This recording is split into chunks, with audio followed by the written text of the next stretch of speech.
Welcome दोस्तों, इस video में बात करेंगे सोशल मीडिया की वायरल खबरें जुड़ी हैं कनाडा से और ट्विटर से।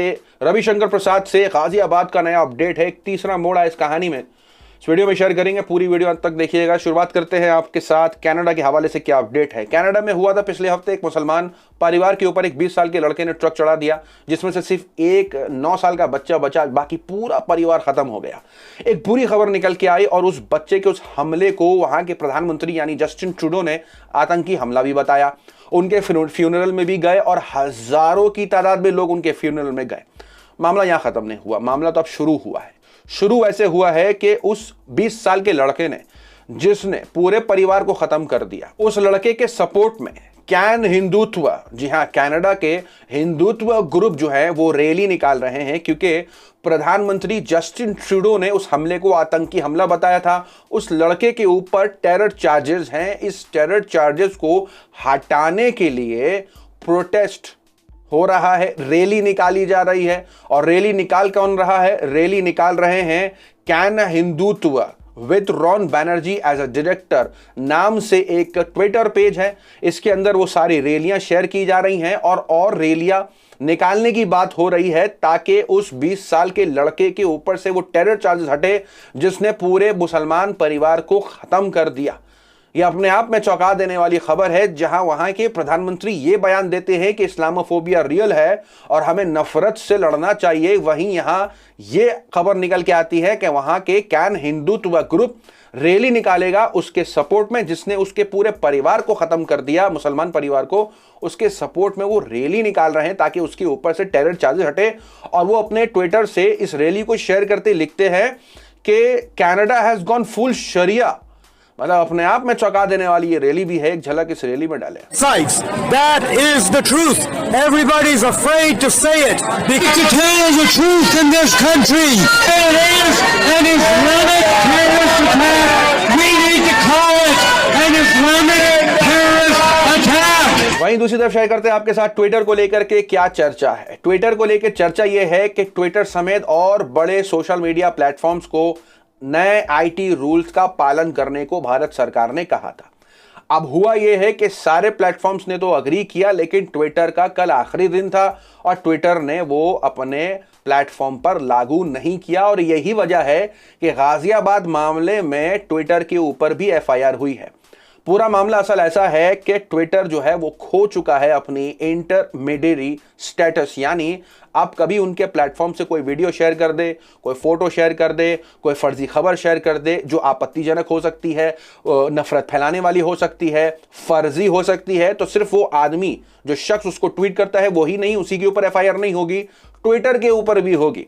तो ये एक जो स्टेटस था वो ट्विटर खो चुका है। इसी वजह से गाजियाबाद मामले में आप देखेंगे कि ट्विटर के ऊपर भी एफआईआर हो गई है। लेकिन ट्विटर ने इन नए आईटी कानूनों को लागू नहीं किया और इसी वजह से ट्विटर पर ट्रेंड कर रहा था कि ban Twitter.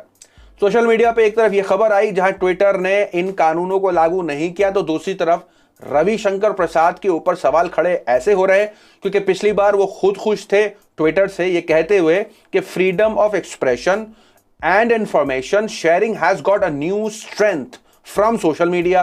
Proud of contribution of Twitter to that. मतलब वो खुश थे, लव ट्विटर भी शेयर कर दिया और कहा कि नई ताकत मिली है सोशल मीडिया को ट्विटर की तरफ से, जहां फ्रीडम ऑफ एक्सप्रेशन और इंफॉर्मेशन को एक नई ताकत मिली है।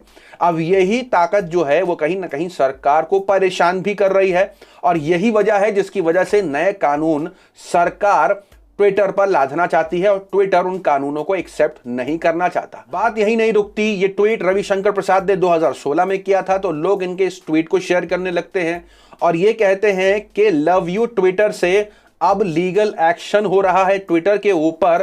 काफी दूर हम चले आए तो रोहिणी सिंह, एक और पत्रकार हैं, वो इस पर लिख रही हैं कि क्या से क्या हो गया देखते देखते। सोशल मीडिया पे लोग ये भी डर रहे हैं कि क्या ये सारे प्लेटफॉर्म्स बंद होने वाले हैं अगर ये नए कानून लागू नहीं करेंगे आईटी के। तो ऐसा नहीं होने वाला है, बस इनको सुरक्षा नहीं मिलेगी भारत सरकार की तरफ से। जो कोई भी ट्वीट, वीडियो, फर्जी खबरें चला देगा ऐसी, तो उस शख्स के साथ साथ, उस हैंडल के साथ साथ ट्विटर के ऊपर भी मामला दर्ज होगा। वहीं दूसरी तरफ शेयर करेंगे आपके साथ गाजियाबाद मामले पर क्या अपडेट है। जी हां, इसके अंदर तीसरी कहानी आ चुकी है। पहली, दूसरी, तीसरी। पहली कहानी है अब्दुल समद की, जहां उनके बयान के मुताबिक ऑटो में बैठ करके उनको लेके जाया गया किसी वीरान जगह, मारा पीटा गया, गन पॉइंट पर रखा गया, जय श्री राम के नारे लगाने को कहा गया, मोबाइल में वीडियोस दिखाई, कहा कि हमने और भी मुसलमानों को मारा है, और उनकी दाढ़ी काटी गई, बुरी तरीके से मारा, अपनी चोट भी दिखाई। ये है एक कहानी। दूसरी कहानी गाजियाबाद पुलिस की है कि उसके अंदर कोई हिंदू मुसलमान नहीं था, क्योंकि वीडियो में तो कोई ऑडियो ही नहीं है। तो इसका मतलब यह है कि उस परवेश गुज्जर के साथ साथ मुसलमान लोग भी थे जिसने अब्दुल समद को मारा और पीटा। तो गाजियाबाद की एफआईआर में सिर्फ परवेश गुज्जर नहीं, कल्लू और बाकी मुसलमान के नाम भी हैं। अब तीसरी कहानी इसमें यह जुड़ गई है कि गाजियाबाद पुलिस ने जिन मुसलमानों का नाम एफआईआर में लिखा है वो मुसलमान गए थे अब्दुल समद को बचाने के लिए, लेकिन पुलिस ने एफआईआर में उन मुसलमानों का नाम भी लिख दिया उन हमलावरों के साथ। ये उसके अंदर तीसरी कहानी है।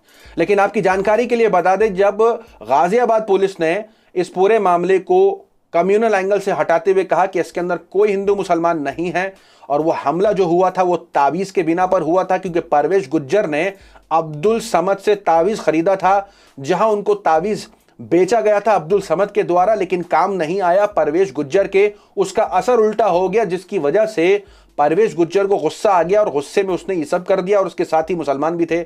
यह है दूसरी कहानी की एफआईआर में लिखा हुआ। उसके बाद यह हुआ कि गाजियाबाद पुलिस ने मामला दर्ज कर दिया जुबैर यानी ऑल्ट न्यूज के को फाउंडर के ऊपर, एफआईआर दर्ज कर दी Rana Ayyub, the Wire, Twitter और बड़े बड़े पत्रकारों के ऊपर मामला दर्ज कर दिया। गाजियाबाद पुलिस ने इस मामले से कम्युनल एंगल हटाते हुए अपनी एफआईआर में जो लिखा, उसके बाद उन्होंने कुछ ऐसे बड़े पत्रकारों के ऊपर एफआईआर दर्ज कर दिया, कुछ ऐसी मीडिया संस्थान के ऊपर एफआईआर दर्ज कर दिया और ट्विटर के ऊपर एफआईआर दर्ज कर दिया। अब इस मामले के बाद सोशल मीडिया पर जो कुछ चलने लगा वो शेयर कर दूं, क्योंकि जिस तरीके से भारतीय जनता पार्टी की आईटी सेल आए दिन कोई ना कोई फर्जी खबर चलाती है, उस मामलों में कभी कोई एफआईआर दर्ज नहीं होती। बड़े से बड़ा नेता जो है वो फर्जी खबर चला करके निकल जाता है, लेकिन उनके ऊपर कोई कार्रवाई नहीं होती।